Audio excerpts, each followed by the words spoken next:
Bruno Dufayet. Bonjour. Merci, bienvenue dans La Parole A, un format créé par le comptoir des éleveurs pour laisser la parole à tous les éleveurs, à toutes les personnalités issues du monde de l'élevage et qui aiment en parler et défendre ce milieu. Et c'est ton cas, Bruno. Merci d'être avec nous pour parler. On va surtout t'écouter. La parole est à toi. Tu es éleveur de vaches salaires, mais aussi président de l'APRAVAC et ancien président Fédération nationale bovine.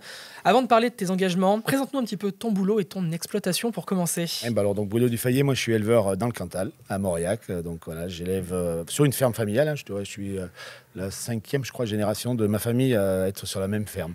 Donc j'ai 50 vaches salaires, 60 hectares de prairies naturelles, un système très classique des fermes cantaliennes et des fermes du Massif central. Donc avec une production d'animaux destinée souvent à le plus possible en circuit court. Alors avec des partenariats avec des supermarchés locaux. C'est une petite commune, Mauriac, c'est 4000 habitants. Et mon objectif, c'est d'essayer de travailler, de produire de la viande qui soit consommée sur place pour avoir le retour justement des consommateurs sur ce que je fais. Donc voilà, c'est ça.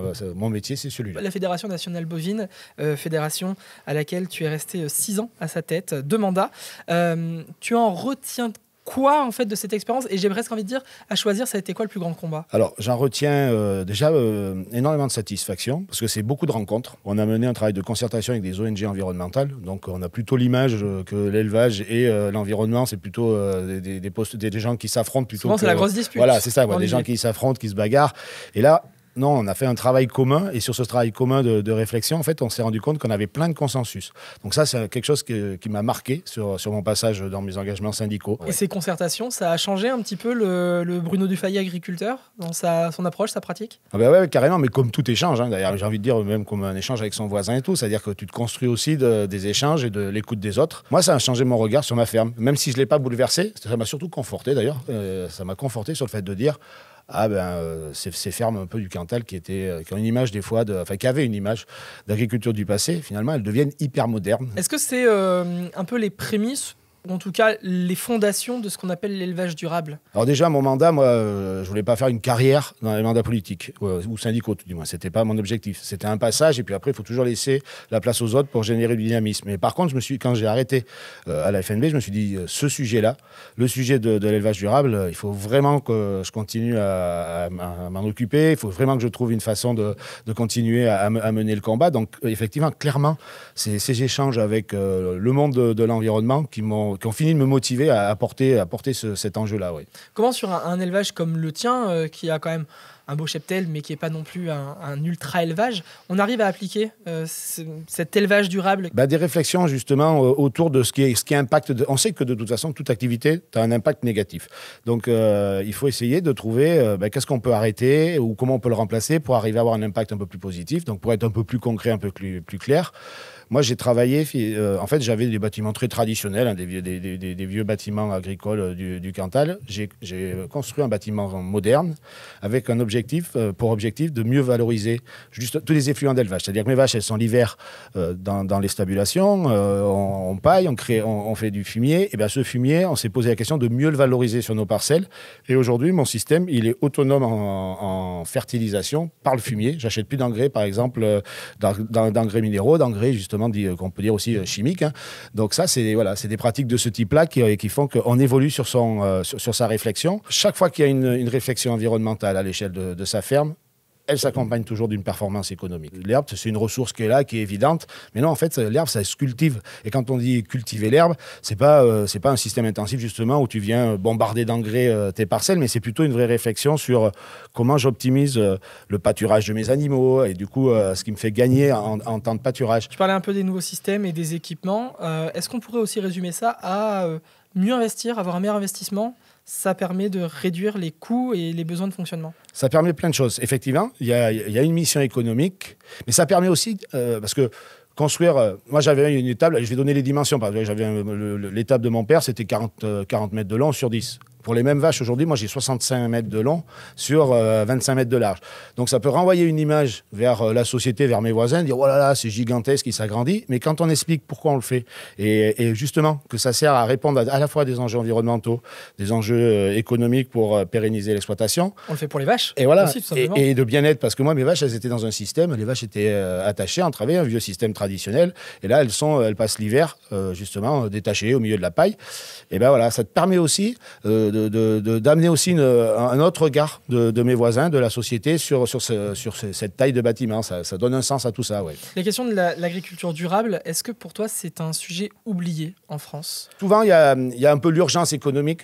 C'est un secteur où les revenus ne sont pas justement encore à la hauteur des espérances. Donc souvent, l'économique prime sur les autres enjeux, et notamment dans tout ce qui est communication et prise de parole. Et l'élevage durable, il était souvent derrière tout ça, et peu médiatisé, peu porté même dans les différents combats. Donc ça, c'est quelque chose de nouveau. Et il y a aussi une autre approche, moi je me rends compte de ça aujourd'hui. Il y a des évidences, c'est-à-dire que quand tu es dans le Massif central, quand tu es éleveur dans le Cantal, des vaches qui mangent de l'herbe, c'est juste une évidence, et tu oublies de parler des évidences. Tellement c'est évident, c'est des choses tu te dis, mais tout le monde doit trouver ça évident, j'ai pas à l'exprimer. Et là, on se rend compte que si, il faut savoir aussi exprimer ce qui est évident, et qui a des valeurs. Ici, tu es sur le média Le Comptoir des éleveurs, un média du sommet de l'élevage. Comment, sur les grands rendez-vous comme celui-ci, on défend l'élevage durable ? Ça commence à être le cas, et j'espère que ça va l'être encore plus. Mais c'est justement aussi... en fait, le sommet de l'élevage, sa raison d'être, c'est d'abord... Il est à Clermont-Ferrand, il est dans le Massif central, parce qu'il y a un élevage, il y a un modèle d'élevage dans le Massif central. Et finalement, là aussi, le sommet de l'élevage, longtemps, était sur ces évidences-là. Voilà, on présentait nos races, mais on n'était pas dans la définition du modèle, et puis surtout la promotion d'un modèle très herbagé, avec ce que je disais tout à l'heure, des choses qui sont assez équilibrées entre la taille du cheptel, la ressource fourragère de l'exploitation, et puis les actifs, les agriculteurs. Donc là aussi, il a fallu combattre nos évidences, se poser des questions sur... finalement, il y a un enjeu fort aujourd'hui quand on voit les questions qu'on peut avoir de la société, les attentes qu'il peut y avoir au sein de la société. On a aussi une mission, nous, sommet de l'élevage, on n'a pas juste une mission à faire venir des agriculteurs, les marchands de tracteurs, et faire rencontrer ces gens-là. On a aussi une mission à faire la promotion de ce modèle-là, parce que ça sert aussi à ça. C'est un événement qui sert à faire la promotion de l'élevage, et donc on s'est dit, non, il faut vraiment qu'on axe maintenant notre communication, et puis même l'orientation politique, entre guillemets, du sommet sur ces sujets de durabilité, parce que c'est une vraie spécificité de l'élevage du Massif central. Petite citation, qui a dit « Nous n'arriverons pas à installer des éleveurs sans leur donner de réelles perspectives ». Il y a du monde qui a pu dire ça, donc je ne sais pas. C'est toi. Ah ouais. C'est toi qui as dit ça. Oui, ah oui. C'est aussi ça, l'élevage durable, c'est avant tout offrir des garanties. Alors ça, c'est une autre mission de l'élevage durable. J'ai beaucoup parlé, moi, de l'élevage durable de ma ferme, au regard de la société. Après, on a un autre enjeu dans le métier d'éleveur, c'est qu'on sait qu'on a à peu près la moitié des éleveurs qui vont prendre leur retraite dans le Massif central dans les 10 prochaines années. Et on sait qu'on ne recrutera pas au sein même de la famille agricole, comme c'était un peu traditionnellement le cas. Et justement, c'est-à-dire qu'il y a un enjeu à aller chercher une nouvelle population, des nouveaux jeunes pour venir faire ce métier. Et là aussi, le sujet de la durabilité va avoir tout son sens. Aujourd'hui, la jeunesse, elle est en quête de sens. Moi, quand je suis devenu éleveur, je me suis installé en 96. Je faisais un autre métier avant. Et en 96, j'ai fait le choix de devenir éleveur. Mais j'étais moins dans un projet de vie. C'était moins bâti. J'étais une génération où on bâtissait moins les choses. On était plutôt dans une certaine de suite logique. Aujourd'hui, on voit que les jeunes aspirent à un vrai projet de vie, ont une quête de sens sur ce qu'ils veulent faire demain.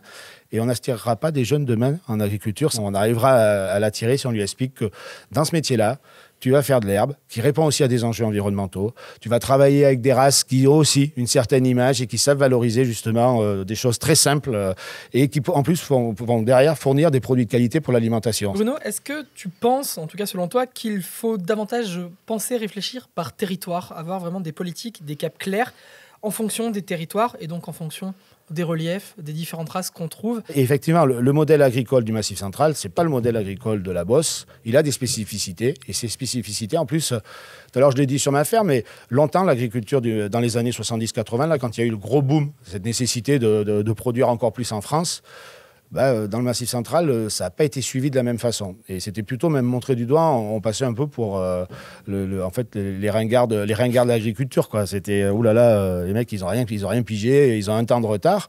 Et finalement, pour remercier les générations qui ont su résister, c'est parce qu'ils ont résisté finalement à une évolution de l'agriculture. Parce qu'aujourd'hui, nous, on récupère quelque chose qui devient par contre hyper moderne. Et ça, c'est hyper intéressant. Alors, du coup, je pose peut-être une question plus syndicale ou plus politique, mais comment on impose à sa politique agricole locale? À l'échelle nationale, du coup. Comment on arrive à faire entendre? Il faut amener tout le bon sens de la réflexion. Donc, il faut être très présent, justement, dans les organisations nationales Du coup, pour faut être faire super entendre. pédagogue et communicant aussi. Oui, et puis il faut aller chercher des relais.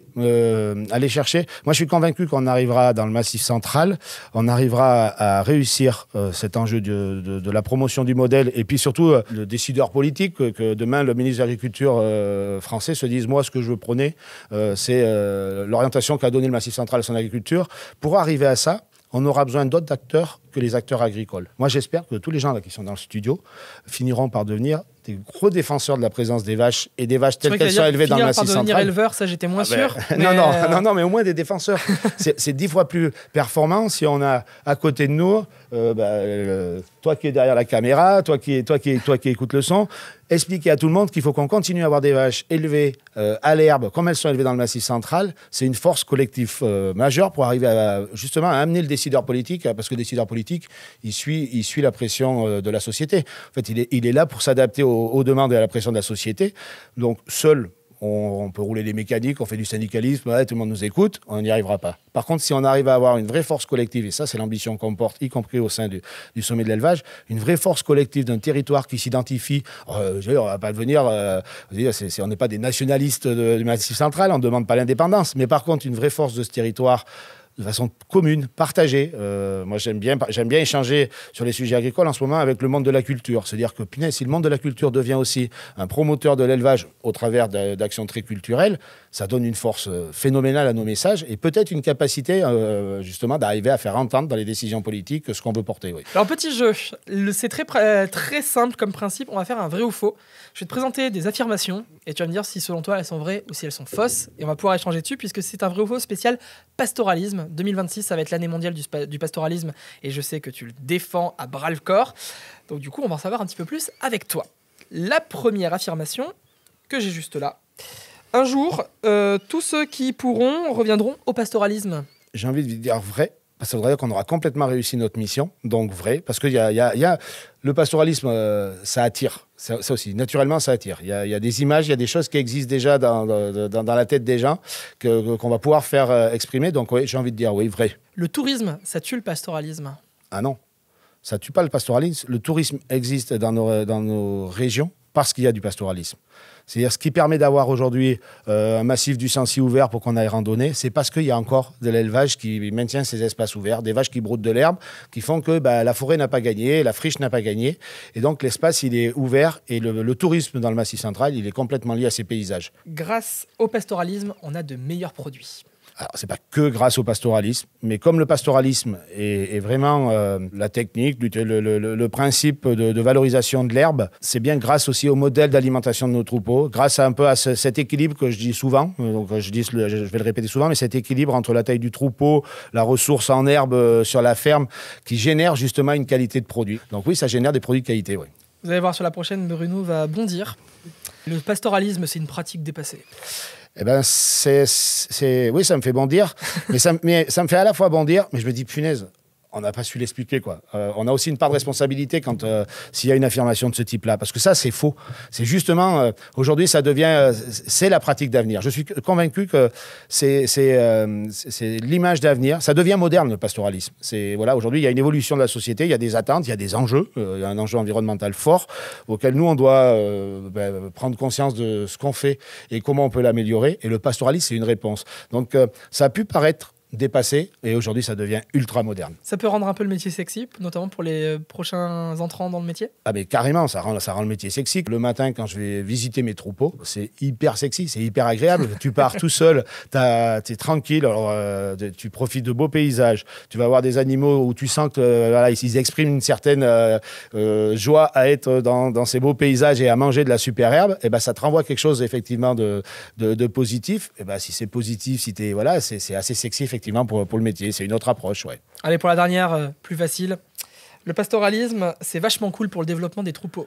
Je viens un peu d'y répondre, mais ouais, c'est vachement cool pour le développement des troupeaux, mais aussi du bien-être de l'agriculteur dans son quotidien et dans son boulot. On a tous dans nos boulots des choses qu'on aime bien et des choses qui sont un peu chiantes. Et ben, pour le coup, dès que tu es sur du pastoralisme, dès que tu vas voir tes animaux qui pâturent et tout, ouais, ça c'est cool et c'est hyper agréable. Alors Bruno, tu viens du Cantal. Oui. Moi, à la base, je suis originaire du Puy-de-Dôme, donc on va se permettre d'être un peu chauvin pour une fois. Et on va parler du Massif central, notamment avec l'APRAMAC. Tu es président de l'APRAMAC, l'association pour la promotion de l'agriculture du Massif central. Concrètement, cette association, elle peut servir à quoi? Et globalement, comment on peut faire la promotion de cet élevage auprès des instances, mais même auprès du grand public? Alors, l'APRAMAC, ouais, c'est une association qui est complètement en lien avec le sommet de l'élevage, puisque au départ, elle a eu pour... D'ailleurs, c'est même l'association qui avait créé le sommet de l'élevage. Et donc, elle avait pour objectif de faire la promotion de l'agriculture du Massif central, donc au travers des races. Et elle s'occupait de toutes les présentations animales, dans toutes les espèces, ovines, caprines, équines et bovines au sommet de l'élevage. Et elle faisait le lien un peu entre les races pour leur participation, l'animation de leurs concours. Et on s'est donné cette mission, justement, quand aujourd'hui, elle a une mission supplémentaire, c'est de porter l'élevage durable au sein du sommet de l'élevage et au sein de tous les acteurs qui sont présents. Donc, l'APRAMAC, en fait... c'est pas la PRAMAC qui va parler. Par contre, la PRAMAC, comme elle a ce rôle d'animation au sein du sommet de l'élevage, c'est de repérer tous les acteurs qui ont un enjeu autour du pastorat. Par exemple, on va prendre l'exemple du pastoralisme.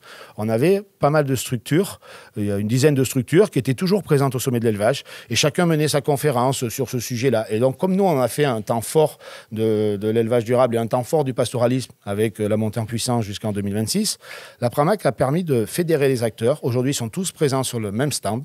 Ils ont organisé une grosse conférence mardi sur justement pastoralisme et changement climatique et plein de conférences, alors tous ensemble, ça crée une force, ça crée une espèce de il y a une force collective, comme à chaque fois dès que les acteurs se retrouvent, ça donne une force collective pour porter un message. Et donc nous, la PRAMAC ensuite, c'est de faire en fait on est là pour dire on vous met à disposition un événement comme le sommet de l'élevage pour faire caisse de résonance sur vos sujets. C'est ça le rôle de la PRAMAC. Alors si je dis élevage, on va beaucoup penser, peut-être même chez vous, au alpage, à la Normandie, à la Bretagne, peut-être les pays de la Loire, le Sud-Ouest, l'Écosse. Mais comment on se dépatouille le Massif central dans tout ça? Nous, on est en train de travailler sur ce projet qui s'appelle Durabel. C'est-à-dire qu'on assume de porter un scénario de transition. Les scénarios de transition, il y en a eu beaucoup, transition écologique et environnementale. Et justement, en définissant de façon très claire et très précise ce que c'est que l'élevage du Massif central, ce que c'est que le modèle d'élevage du Massif central, quelles sont ses vertus, et en faisant la promotion. Donc, il faut arriver à se démarquer. Voilà. Le Massif central, c'est déjà de la prairie permanente, de la prairie naturelle. C'est la plus grande prairie d'Europe, déjà. C'est plus grande que... Le Massif central a plus d'herbe que l'ensemble de l'Irlande, à lui tout seul. C'est la plus grosse prairie d'Europe et une prairie qui est à 80% à peu près, je crois, d'origine naturelle, ce qu'on appelle les prairies naturelles de nos montagnes. On a fait notre étendard. C'est quelque chose qu'on n'a pas ailleurs dans les autres régions de France, si ce n'est dans le massif des Pyrénées, dans le massif des Alpes. Donc on retrouve ça souvent dans les massifs. Mais ces spécificités-là, il faut qu'on les porte et qu'on les marque. J'espère. J'avais encore plein de questions, Bruno. Malheureusement, le temps nous rattrape. On va être obligé de te réinviter une prochaine fois, je pense. On va finir avec la petite carte blanche.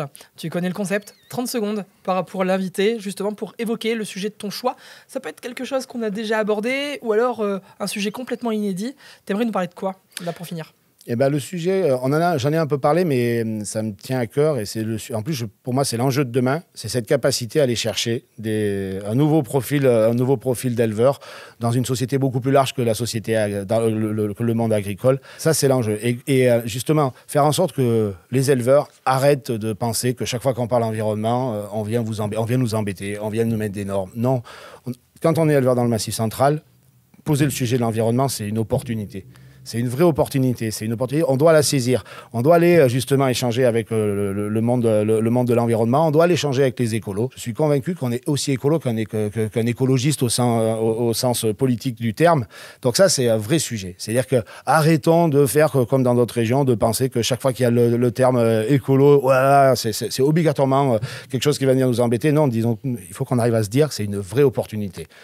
Cette évolution de la société va nous permettre justement de mettre en valeur ce retard que certains évoquaient à une époque et que moi je vous ai présenté comme quelque chose de moderne. Ben aujourd'hui, voilà, toute cette approche de l'écologie et de l'environnement, c'est une super opportunité pour nous. Et ça, il faut qu'on sache la saisir. Merci Bruno, c'était passionnant de te laisser la parole. Eh ben, merci, c'était un plaisir. J'espère que vous avez trouvé ça passionnant aussi chez vous. Vous pouvez rattraper cette interview en intégralité ou en partie sur YouTube, mais aussi sur le site du Comptoir des Éleveurs, ainsi que les réseaux sociaux, Facebook, Twitter, TikTok, LinkedIn et tous les autres. Merci, à très vite pour un prochain épisode de La Parole A. À bientôt.